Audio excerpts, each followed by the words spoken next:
दोस्तों, इस वीडियो में हम श्री गणेश पुराण के प्रथम खंड के प्रथम अध्याय को विस्तार पूर्वक वर्णन करने जा रहे हैं। यह कथा केवल एक पौराणिक आख्यान नहीं, बल्कि सनातन धर्म की गहराइयों में समाई हुई दिव्यता और ज्ञान का अमूल्य रत्न है। हर श्लोक, हर संवाद जीवन में प्रकाश भरने वाला है। सनातन की दिव्य धरोहर को लोगों तक पहुंचाने के इस पवित्र प्रयास में आपका साथ हमारे लिए अत्यंत आवश्यक है। यदि आप पुराणों और शास्त्रों की सच्ची, दिव्य, प्रामाणिक और प्रेरणादायक कथाओं को श्लोकों सहित सरल भाषा में समझना चाहते हैं, तो कृपया श्लोक वाणी चैनल को सब्सक्राइब करें। आपका यह छोटा सा योगदान हमारे प्रयास को महान बनाएगा। तो आइए दोस्तों, शुरुआत करते हैं।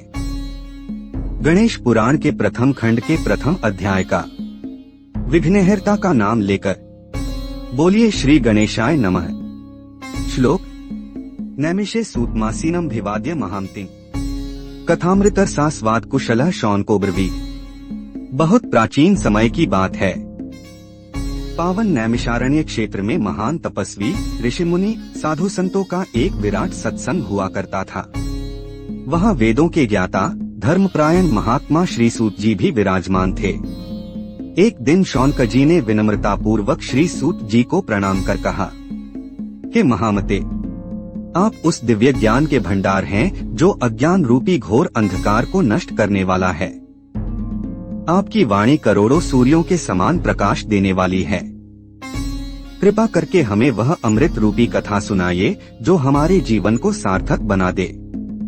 हे सूत जी, वह दिव्य आख्यान कहिए जिससे हमारे हृदयों में भक्ति, वैराग्य, विवेक और ज्ञान का प्रकाश प्रस्फुटित हो सके। शौनक जी की जिज्ञासा सुनकर सूत जी अत्यंत प्रसन्न हुए। उनके रोम रोम में आनंद की लहर दौड़ गई। पुरातन इतिहासों के स्मरण से उनका शरीर पुलकित हो उठा।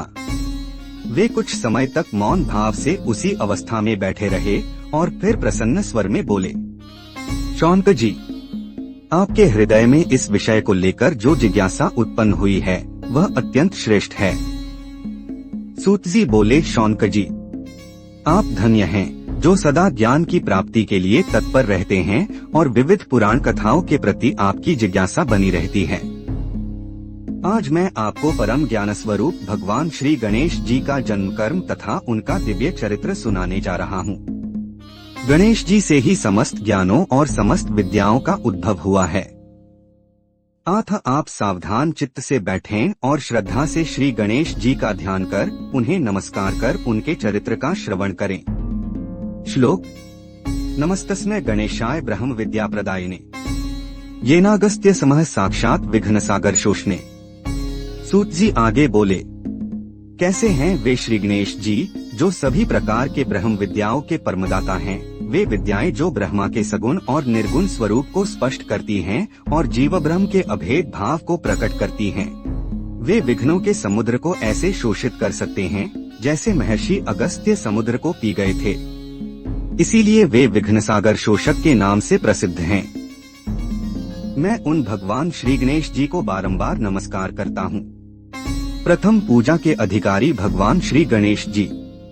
इसके बाद सूत जी कुछ क्षण मौन हो गए। फिर वे बोले, हे शौनक जी, भगवान श्री गणेश ही ऐसे एकमात्र देव हैं जिन्हें समस्त देवताओं से पूर्व पूजा का अधिकार प्राप्त है। कोई भी देवता हो, उनकी पूजा से पहले गणेश जी का पूजन आवश्यक है। शौनक जी ने कुतूहल से निवेदन किया, हे भगवान, हे सूत जी, कृपया यह बताने की कृपा कीजिए कि भगवान गणेश जी को यह प्रथम पूजा का अधिकार कैसे प्राप्त हुआ। मेरी बुद्धि इस विषय में भ्रमित हो रही है।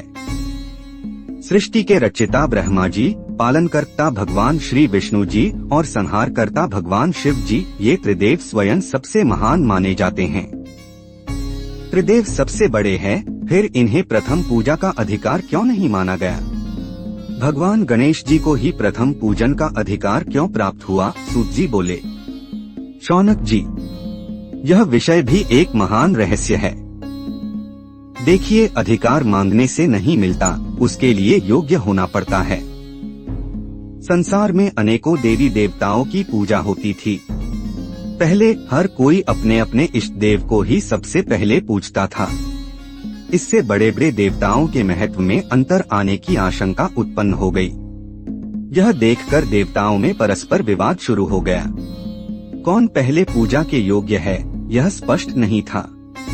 तब सभी देवता इस निर्णय के लिए भगवान शिवजी के पास पहुँचे।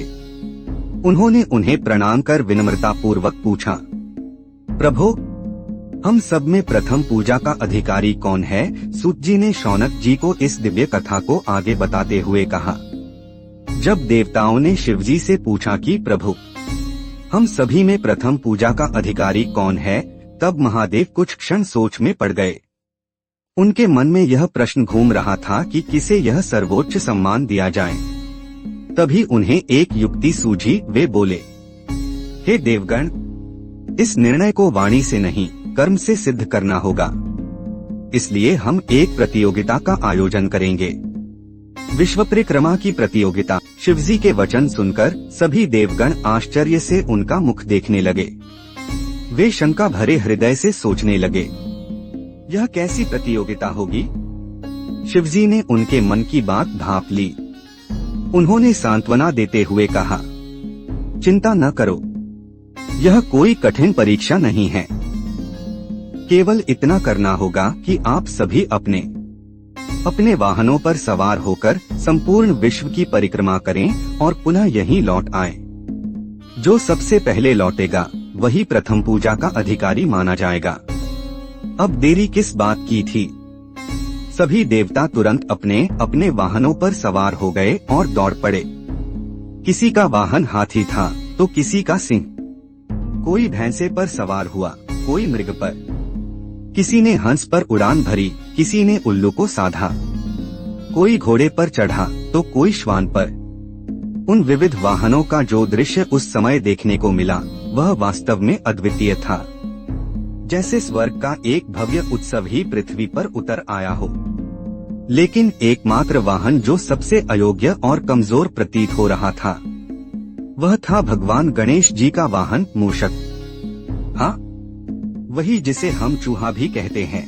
ऐसे छोटे वाहन से यह व्यापक विश्व परिक्रमा करना तो दूर, उसमें सम्मिलित होना भी हंसी का विषय बन सकता था। गणेश जी ने मुस्कुराते हुए सोचा, इस प्रतियोगिता में भाग लेकर क्या होगा? मूषक पर तो गति ही नहीं है, क्यों न यहीं बैठकर सबका तमाशा देखा जाए। वे कुछ देर तक मन में चिंतन करते रहे। तभी एक गहरी युक्ति उनके मन में उत्पन्न हुई। उन्होंने विचार किया, भगवान शिव जी ही तो जगदात्मा हैं। यह समस्त संसार उन्हीं का प्रतिबिंब है। अतः यदि मैं इनकी परिक्रमा कर लूं तो समस्त विश्व की परिक्रमा हो जाएगी।